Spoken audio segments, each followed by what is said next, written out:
Imagine a pharaoh, crowned in gold, standing beneath a blazing desert sun while thousands of people just prostrate themselves in the sand. Yeah, and then let the centuries blur a bit. Picture a medieval king kneeling right before a bishop to receive a crown. Right, or flash forward to a Soviet parade. You've got tanks rolling through Red Square, officials watching from a concrete balcony. Or a modern CEO ringing a stock exchange bell to the applause of a massive trading floor. Exactly. And finally, bring it all the way down to a child sitting at a school desk, raising their hand just to ask for permission to speak. I mean, everywhere humans gather, across time and geography, someone rises and someone kneels. It's everywhere. It is. But what if none of it was ever actually necessary? I mean, that might be the single most defining question of human civilization. We spend our entire lives swimming in these waters of authority, right? Navigating who is above us and who is below us. Yeah, constantly. And we almost never stop to ask who filled the pool in the first place. And that question is exactly what brings us here today. We are laying the groundwork for a massive new journey. This is a preview of our upcoming 20-part second season. Yes, and we're focusing entirely on the human architecture of hierarchy and exploration of why we build it and the alternatives. Think of today as, well, our roadmap. We're going to tease out what to expect over the next 20 deep dives. Right. We're not just doing a history lesson here. No, definitely. We are preparing for a psychological excavation, really a sociological autopsy of power itself. Throughout this upcoming season, we are going to look at how humans built these hierarchies completely from scratch. We'll examine the elaborate myths we use to justify them, too. And how they affect us physically, right? Exactly. We'll look at how these rigid systems actually alter our physical neurobiology, and ultimately ask the most dangerous question any society can face, which is, who gave anyone the right to rule? Okay, let's unpack this, because to understand how to dismantle or even just question the hierarchies in our own modern lives, we first have to figure out why we built them to begin with. Right, we have to go back. Way back. Let's step completely out of the modern boardroom. Let's go to the campfire of early humanity. When there were just, a few dozen of us huddled together, why did we start following someone? Well, when you look at the research we'll be covering, you realize that early human groups didn't form informal hierarchies out of some grand cosmic destiny. It was a highly practical survival strategy. Just trying to stay alive? Exactly. Imagine being in a profoundly hostile world where a single bad decision means your group starves, or worse, gets hunted. Right. In that environment, dominance reduces internal conflict. If everyone knows their role, efficiency goes up. Distributing scarce resources requires intense coordination. So somebody had to call the shots. Yeah, so the hunter with the most skill, or maybe the elder who remembers how the tribe survived the last drought, they simply became a proto-leader. It was purely functional. It was just the most efficient way to not get eaten by a saber-toothed tiger. Pretty much. But reading through our sources for this season, it's clear this isn't just ancient history. Modern psychology shows that we still do this. Oh, absolutely. Like, if you put a group of strangers in a room, we instinctively look for a leader the moment things get uncertain. Within minutes. Yeah, we literally form subconscious status rankings within minutes of meeting someone new, which creates this incredibly powerful illusion that hierarchy is just this fundamental law of nature. And because it happens automatically, and because it feels so intuitive to our brains, we just assume it's biologically predetermined. We mistake a very old survival reflex for the natural order of the universe. That's a perfect way to put it. But I'm going to push back on that law of nature argument. I know evolutionary theorists love to point to alpha structures in wolf packs or, dolphins. Or even human children on a playground. Right, as proof that we're hardwired for this. But anthropologists point out that many nomadic and indigenous groups actively and intentionally flatten their hierarchies. They work very hard at it, yeah. They have distinct social mechanisms to mock or humble anyone who starts acting like a chief. They make sure nobody gets too much power. Which proves the point that it isn't an unbreakable biological law. Right. So if I'm visualizing this correctly for a listener, hierarchy is less like our biological hardware and more like scaffolding. Scaffolding, I like that. Yeah, we built this scaffolding to construct early society, just to help us survive those brutal early winters. But instead of taking the scaffolding down when the building was stable, we convinced ourselves that the scaffolding was the only thing keeping the sky from falling. That is a phenomenal way to look at it. We kept the scaffolding up because it was useful for organizing larger and larger groups of people. Because things scaled up. Right. And here is the critical turning point in human history. As societies grew from small campfire groups of 50 people into massive, complex civilizations of 50,000, the old campfire logic failed. You don't know everyone anymore. Exactly. You can't just follow the best hunter anymore. The social structure became way too unwieldy. So the ruling class needed a new mechanism to keep thousands or millions of people obedient. So if a peasant standing in a massive early city realizes that the king is really just, a guy in a fancy hat, how did the ruling class convince them to keep obeying? They invoked the divine. Ah. This is the invention of divine authority, which we'll spend several deep dives exploring. The mythological blueprint, the historical examples of this from our sources are just staggering. They really are. Like, Egyptian pharaohs weren't just administrators. They were sold to the public as literal living gods. If the pharaoh failed, the sun might not rise. And Mesopotamian kings received their absolute authority from divine tablets handed down from the heavens. Japanese emperors claimed unbroken descent from the sun goddess Amaterasu. I understand how that benefits the ruler, obviously. But why on earth did the masses accept it? That's the real question. Why did millions of people buy into this idea that the guy living in the palace was chosen by the cosmos? To understand that, you have to look at the human brain's profound craving for predictability. We live in a chaotic world. Disease strikes, crops fail, people die. Right, and it's terrifying. The human mind desperately needs there to be meaning behind that suffering. Myths provided that comfort. They offered moral certainty. So it's an anxiety management tool. Basically, yes. They significantly reduced mass anxiety by framing social hierarchy, which is, well, essentially just an arbitrary, unfair distribution of power and resources. They framed it as a cosmic necessity. It's comforting to believe someone is in charge, even if that someone is oppressing you, because the alternative is that the universe is random and chaotic. And that is a terrifying thought for early humans. Which naturally makes me wonder, if we are the ones who created these gods, did we just make them up to justify the power structures we already wanted to enforce? Philosophers have debated this for centuries. Thinkers from ancient Greece all the way to the 19th century, like Xenophanes and Feuerbach. What did they conclude? They argued that humans didn't necessarily make gods in their own physical image. They made gods in their own political interests. Oh. Think about chosen people narratives or divine mandates. They become the ultimate mechanism of control. Because when the gods themselves choose the rulers, human rebellion becomes a sin. You aren't just trying to overthrow a guy who hoarded more grain than you. You're actively rebelling against the architect of the universe. It's the ultimate checkmate. You can't debate the sun goddess. But wait, I have a hard time believing that no one questioned this for thousands of years. Surely some peasant somewhere looked at a supposedly divine emperor getting sick or making a terrible military blunder and thought, he's just a human. Of course they did. So if the illusion cracks, why didn't the masses just overwhelm the palace? Because myth is eventually backed up by architecture. And this transitions us into the middle segment of our upcoming season, the actual physical mechanics of entrenched power. The nuts and bolts of oppression. Exactly. Once a population starts to doubt the myth, you rely on systemic oppression. A massive part of this relies on what philosophers call the panopticon effect. Okay, let's break that down for you listening. What is the panopticon? So the panopticon was originally a conceptual design for a prison. The idea was a circular building with a guard tower in the dead center. The cells line the outer ring, lit up so the guard can see into every cell. But the guard tower is dark, right? Right. The guard tower itself is dark. The prisoners never know exactly when they are being watched. So they have to behave as if they are being watched 24/7. And that is the secret to modern systemic oppression. Through constant surveillance, strict cultural rituals, and the occasional public spectacle of punishment, populations begin to self-police. They do the guard's work for them. Exactly. The fear is internalized. The guard is no longer in the tower. The guard is inside the citizen's own mind. And over generations, this causes a documented psychological phenomenon called learned helplessness. How does that actually work in the brain? When a human being, or any animal really, is subjected to chronic, uncontrollable stress and oppression, the brain actually rewires itself to favor passivity. Wait, literally rewires itself? Literally. The neural pathways associated with seeking escape routes or fighting back physically wither away. It's an energy-saving mechanism. So your brain just gives up to save fuel? The brain learns that resistance only brings pain, so it shuts down the desire to resist entirely. Eventually, you can leave the prison door wide open and the population won't even try to walk through it.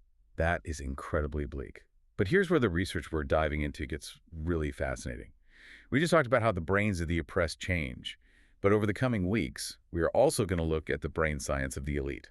Ah, this part is wild. Holding power literally alters your cognition. It does. Researchers call this the empathy erosion effect. Let's bring this into the listener's daily life. Does this just apply to immortal ancient kings? Or does this happen to, like, my middle management boss who just got a promotion? It absolutely happens to your middle management boss.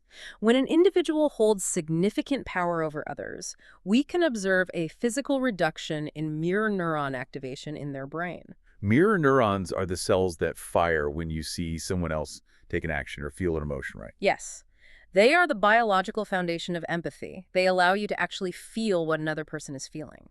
So how does power turn them off? Think about it from a survival standpoint. If you are at the bottom of the hierarchy, your survival depends on constantly reading the facial expressions and emotions of the people above you. You need to know if the boss is angry. Right, your job depends on it. But if you hold all the resources, you don't need the people below you to survive. Your brain, wanting to save metabolic energy again, stops allocating resources to track their feelings. That makes biological sense, but wow. Your mirror neurons power down because the feelings of the people below you simply don't matter to your physical safety. That is chilling. Add to that the fact that exerting dominance causes massive spikes in dopamine. It creates a literal neurochemical addiction to holding power. So they constantly need more control just to feel that same baseline high. Exactly. And to make matters worse, high-power individuals show significantly reduced cortisol reactivity. Cortisol is our primary stress hormone. Right. Because people in power are insulated from the daily consequences of their actions, their stress responses become blunted. They just don't feel the pressure. They literally do not feel the stress of a situation, which completely dulls their sensitivity to the suffering their decisions cause. So to put that in perspective for you listening, Yeah. it's like power acts as a neurochemical anesthetic. It doesn't just corrupt your morals in some vague philosophical Yeah, way. it's very physical. It physically empties out your soul's biological ability to feel the pain of others. That is a terrifying but scientifically accurate way to frame it. But to truly understand massive, abstract concepts like empathy erosion and learned helplessness, the human brain needs a narrative. Data and brain scans only take us so far. Which brings us to the narrative anchor for this entire second season. To explore these themes without getting bogged down in dry history, we are going to use a fictional universe as our laboratory. It's going to be a lot of fun. We'll be using the world of San Vitae, The Awakening. And to be clear to you listening, you do not need to read the book to follow this season at all. Not at all. But the characters in this story are going to serve as our guides. Right. They experience very real-world psychological trauma on an epic scale. San Vitae presents a brutally stark hierarchy. You have the Santori ruling class, which is an elite that has achieved biological immortality, and the Humanis underclass, who are subjugated entirely beneath them. And what makes this relevant to our exploration is that the Santori weaponized hierarchy using the exact same psychological technologies ancient human kings used. Right, they justify their dominance through elaborate myth. They use the panopticon effect to enforce surveillance, and they rule through deeply entrenched fear. But the detail that absolutely hooked me was that immortality aspect. The Santori Council lives forever. And the source material frames this not as some glorious blessing, but as a profound psychological hazard. It's a devastating hazard. This is a specific theme we will dedicate time to, how extending life endlessly acts as a catalyst for moral decay. Because they live forever. Right. When life is infinite, you experience temporal dislocation. You lose all connection to short-term consequence. I mean, think about it. If you live forever, a human lifespan of 80 years feels like a weekend. Human lives become utterly insignificant. Exactly. And if human lives are insignificant, you lose all empathy. This leads to profound existential boredom. And referring back to that neurochemical anesthetic we discussed earlier. Yes. To overcome that endless boredom, to spike their dopamine and actually feel something, the immortal elite require extreme normalized cruelty. Empathy decays simply because the stakes of living have been removed. There is a quote from the protagonist of this story, a character named Kurian, that just nails this. He observes the elite and says, "What a curse it must be to be ageless, youth eternal, but no humanity with which to enjoy it." That encapsulates the true cost of absolute power perfectly. And Kurin's own journey throughout the story provides the psychological roadmap for the second half of our upcoming season. Over these 20 deep dives, we are going to trace a single, massive psychological metamorphosis. We are. Let's lay out how that metamorphosis happens. Where does the journey of breaking down these hierarchies actually begin for an individual? It begins where most systems of extreme hierarchy intersect with the human mind: trauma and fracture. Right. We will start by examining how existing at the bottom of a rigid hierarchy profoundly disrupts the brain. Think of the amygdala as your brain's fire alarm. When you're trapped in an oppressive system, that alarm gets taped down in the on-end position. It's hyperactivated. You are constantly looking for threats. Constantly. Mhm. And because your brain is spending all its energy managing that fire alarm, it suppresses the hippocampus, which you can think of as the brain's filing cabinet that stores and organizes memories. So that is why severe trauma literally fractures your memory of events. Exactly. We see this directly in Korean, right? His identity literally splinters into different states to cope. He develops a protector state and a monster state. And we'll be using his experience to examine real-world dissociative amnesia and moral injury. Moral injury being that deep psychological wound you sustain when a system forces you to do something that violates your own core ethical code. When you are forced to survive in an architecture of oppression, your identity cannot remain whole. It fractures to manage the unbearable cognitive dissonance. Which begs the ultimate question of this entire season. How on earth do you heal a brain that has been rewired for learned helplessness? It's incredibly difficult. I mean, if your fire alarm is stuck on, your filing cabinet is locked, and your identity is shattered, how do you fight back? You find an anchor outside yourself.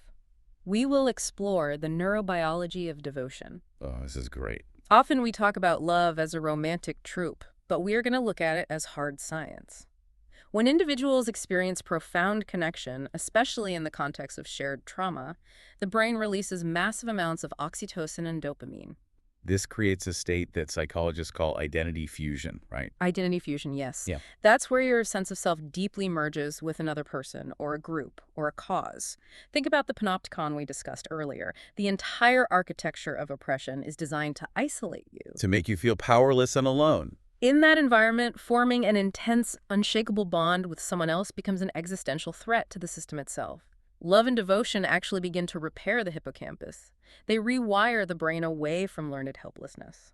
So they turn into acts of profound systemic rebellion. They absolutely do. I love that concept. Yeah. The idea that simply choosing who to care for, choosing to maintain your empathy when the system demands your total emotional emptiness, is a revolutionary act. It changes everything. Which leads us to the final destination of our upcoming season, transcending the hierarchy entirely. We will conclude our 20-part journey by exploring post-traumatic growth and the philosophy of existential becoming. Existential becoming. It's this radical realization that human identity is not a fixed, static thing permanently damaged by the scaffolding of society. It is fluid. It is continually reconstructed through our choices. So if we synthesize everything we've talked about today, the core thesis of our entire second season is this. Trauma fractures the self, power distorts it, love rebuilds it, choice defines it. That is the essence of it. Whether we look at the broad sweep of human history, the microscopic neurobiology of our own brains, or the fictional struggles of characters in San Vitae, we see the exact same patterns. We really do.